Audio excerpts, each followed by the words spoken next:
শুভেন্দু অধিকারী যে কথাটা বলছেন সেটা কি আপনি সমর্থন করেন? শুভেন্দু অধিকারী বলছেন সবকা সাথ সবকা বিকাশ নয়, যে আমাদের সাথে আমরা তাদের সাথে। এখন শুভেন্দু বড় বিশাল বড় স্টেটমেন্ট। হ্যাঁ, এটা নিয়ে সারা পশ্চিমবঙ্গে তোলপাড় হয়েছে, কেউ কেউ বিরোধিতা করছেন। আমি এটাকে সাপোর্ট করছি এই হিসাবে যে শুভেন্দু অধিকারী যে চেয়ারে আছেন, যে জায়গায় তিনি ফিল্ডে নেমে কাজ করছেন, তার পক্ষে তার এটা বলা ঠিক ঠিক অবশ্যই।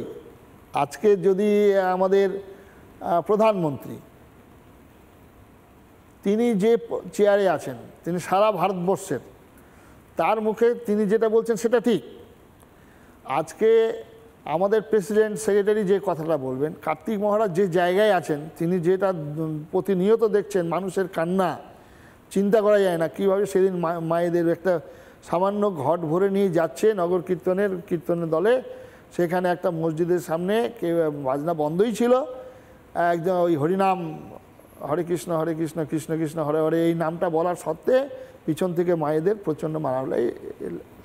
অনেক সময় স্বয়ং মুখ্যমন্ত্রী বলেছেন আপনি বিভিন্ন সময় মিথ্যাচার করছেন, আপনি উস্কাচ্ছেন, এটা কি? আচ্ছা, সেখানে আমি বলাটা উনি বলতে পারেন, তাতে আমার কোনো আপত্তি নেই। মুখ্যমন্ত্রী আপনার উপর এত রেগে গেলেন কেন? তিনি বলতে পারেন, কিন্তু এটার বিরোধিতা করাই মানে রেগে যাওয়া, এটা তা নয়। আজকে ধর্মনিরপেক্ষ, নিঃসন্দেহে আজকে একটা কীর্তন হবে, আজকে আজান হবে, কীর্তন হবে, আমরা তো চাই একসঙ্গে হোক। মহরম হয়ে যাচ্ছে, তরবারির একদম মেলা হচ্ছে মহরমে, তাজিয়াতে, এবং তারা বাজছে ওই তাসা পার্টি, তারা ব্যান্ড, তারা নানা রকম বাজনা নিয়ে যাচ্ছে, সেটা অসুবিধা হচ্ছে না। এইটাকেই আমার যে আজকে আমাদের রাজনৈতিক দলের মিছিল যাচ্ছে, অসুবিধা হচ্ছে না। যখন বিসর্জন যাচ্ছে, যখন মরার কীর্তন যাচ্ছে আমাদের, বলো হরি হরি বল, তখন বাধা হচ্ছে, তখন আমরা মার খাচ্ছি।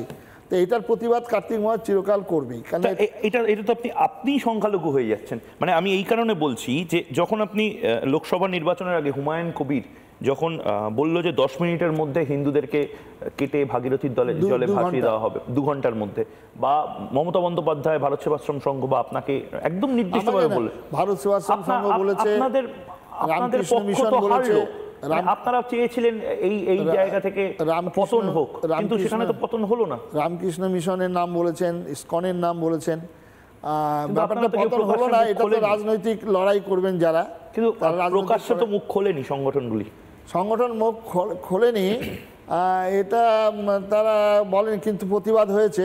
আমাদের বঙ্গ সাধু সমাজ কলকাতার বুকে নেমেছিল, পথে নেমেছিলেন, তারা প্রতিবাদ করেছেন, পায়ে খালি পায়ে এই কলকাতার মতো গরমের রাস্তাতে তারা হেঁটেছেন, হেঁটে গিয়ে বিবেকানন্দের ওখানে গিয়ে তারা সমাপ্তি করেছেন। আমি সেখানে ছিলাম।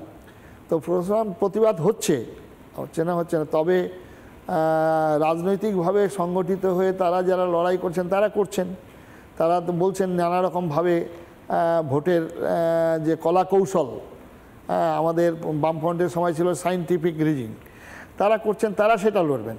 কিন্তু আমরা চাই, বলছেন গ্রামে গ্রামে তৃণমূল সায়েন্টিফিক রিগিং এর মতন কোনো পন্থা ব্যবহার করেছে?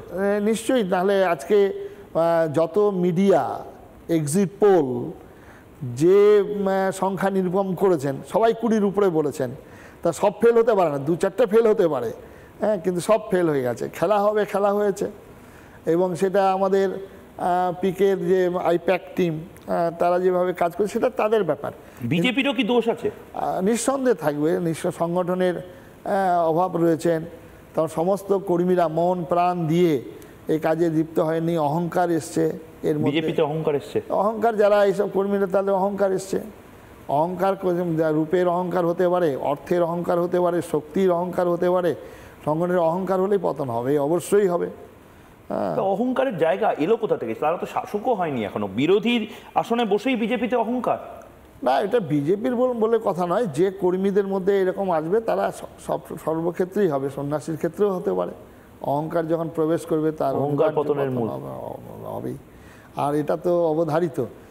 আমাদের যে কাজের জন্য, আমি সমাজের জন্য, আজকে পঞ্চপাণ্ডবরা বনবাসে গিয়েছিল, বনবাসে গিয়ে ভগবান কৃষ্ণ তাদের পক্ষে ছিলেন, ঠিক আছে, কিন্তু প্রত্যেকের ছেলেরা মারা গেছে ওখানে।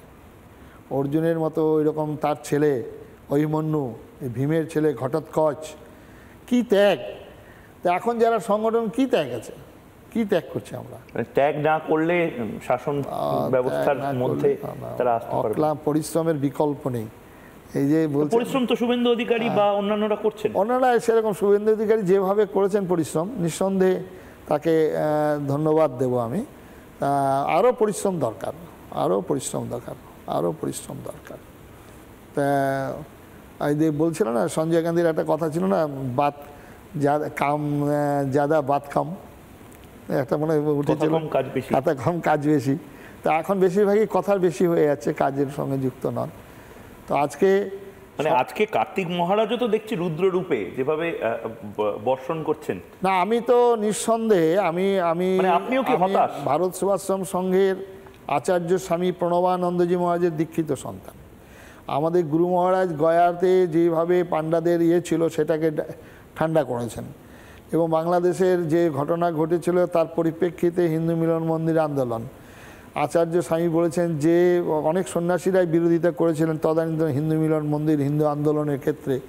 তো গুরু মহারাজ বলেছিলেন যে মাথা দিতে পারবি, যে মাথা নিতে হবে সে আমার সঙ্গে আয়। সুতরাং এই ব্যাপারটা কম্প্রোমাইজ, আমি নিজে ভুক্তভোগী, আমি নিজে দেখছি অসহায় সমাজ, অসহায় আমাদের হিন্দু সমাজের মানুষ কিভাবে অত্যাচারিত হচ্ছেন, চিন্তা করা যায়। তারা কি ভোট দিয়েছেন?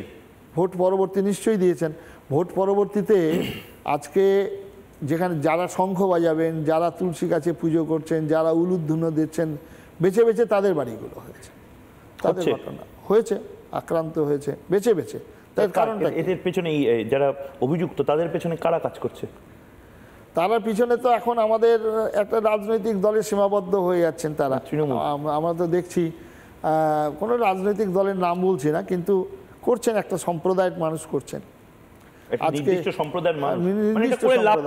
আমি বলছি যে এটা লাভটা হচ্ছে হিন্দুরা সংখ্যাগুরু, এটা তো পশ্চিমবঙ্গের জানছেন যেটা, তার ফলে তো আজকে বলেছেন আমাদের রাহুল গান্ধী পার্লামেন্টে বলছেন, তারপরে আমাদের যেটা ফিরহাদ হাকিম বলেছেন, তার আগে তার নেত্রী বলছেন। ফিরহাদ হাকিমের বক্তব্যকে কি আপনি তার আগে বলেছেন? নিঃসন্দেহে ফিরহাদ হাকিম একদিক থেকে উনি বলেছেন উনি ইসলাম ধর্মের মানুষ, তিনি নিজে মুসলমান, এবং মুসলমানের যা কর্তব্য সেই কর্তব্য করার জন্য তিনি আহ্বান জানিয়েছেন, এবং তাদের ধর্মের যে কোরআন গ্রন্থে যা নির্দেশ দিয়েছেন সেই নির্দেশ তিনি পালন করেছেন, আমি তাকে ধন্যবাদ জানাই। এবং আমাদের হিন্দু যারা, আমাদের শিক্ষিত সমাজ, আমাদের যারা সাংবাদিক, যারা আমাদের সাধু সন্ন্যাসী, তারা কোরআন সম্পর্কে কোনো ধ্যান ধারণা নেই, ইসলাম সম্পর্কে কোনো ধ্যান ধারণা নেই। এইরকম ধ্যান ধারণা ছিল না বলে আজকে এই অবস্থা হয়েছে। আমি দেখেছি শ্যামাপ্রসাদ মুখার্জি তিনি গিয়েছেন যখন পাবনাতে বক্তব্য রাখছেন, তখন হিন্দুরা ঢিল মারছে। তখন উনি মারছেন যে এখানে আমরা খুব শান্তিতে আছি, আমাদের কোনো রকম অসুবিধা নাই, আমরা সব ভাই ভাই সব বেশ সুন্দর আছে। তখন বললেন যে খুব দুঃখ করে বললেন যে আমার কথা আজকে শুনলো না, একদিন বুঝবেন। আজকে বাংলাদেশ পাবনাতে গিয়ে উনি বক্তব্য রাখছেন, ঢিল ছুঁড়েছিল। তো এটা হচ্ছে পাবনার বেশিরভাগ বাঙালি বা বারেন্দ্র ব্রাহ্মণ হিন্দু যারা, তারা তো এপারে চলে এসেছে, সব চলে এসছে। কিসের জন্য এসছে তাদেরকে প্রশ্ন করবেন। যারা আজকে এই কথা বলেন, আমি এটা বুঝি না, তারা তো সীতার সিঁদুর রক্ষার জন্য, পৈতে রক্ষার জন্য, ঘোষ বোস গুহ মিত্র টাইটেলগুলো রক্ষা করার জন্য এখানে এসছেন। তাহলে তো ওখানেই থাকতে পারতেন। ওখানে কত কথা বলেছেন, গোয়াল ভরা গরু, তারপরে গোলা ভরা ধান, কণ্ঠ ভরা গান, পুকুর ভরা মাছ, তাদের গান। কিন্তু সব ছেড়ে পালিয়ে আসতে হয়েছে 14 পুরুষের ভিতরে। কী অপরাধ করেছেন? অপরাধ একটাই অপরাধ, যারা আমাদের প্র্যাকটিক্যাল জ্ঞান, আমরা ভগবান রামচন্দ্রের কাছ থেকে শিক্ষা নিয়ে নিই, ভগবান কৃষ্ণের কাছ থেকে শিক্ষা নিয়ে নিই, আর ইতিহাস থেকেও শিক্ষা নিয়ে নিই। আপনি বলছেন হিন্দুরা প্র্যাকটিক্যাল জ্ঞান কম, বাঙালি হিন্দুর সব ভাববাদী, বাঙালি ভাববাদী, ভাববাদী বিশ্বাসী।